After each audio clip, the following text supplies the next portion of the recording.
Nightie, তুই এই কোটিপতি বিপুল দাসের একমাত্র মেয়ে, তোকে আমি রাজপুত্রের সাথে বিয়ে দেবো। না বাবা, আমি কলেজে একটা ছেলেকে ভালোবাসি। বাবু, আপনাদের পায়খানা পরিষ্কার করে দিয়েছি। নাইটি, যা তো মা, ওকে 100 টাকাটা দিয়ে আয় তো। দাও। আরে ছুস না, ও ম্যাথো।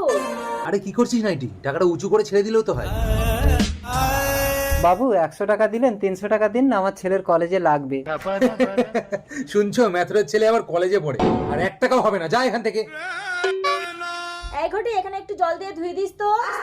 নাইটি, তুই যে ছেলেটাকে ভালোবাসিস তাদের অবস্থা কেমন? জানি না বাবা।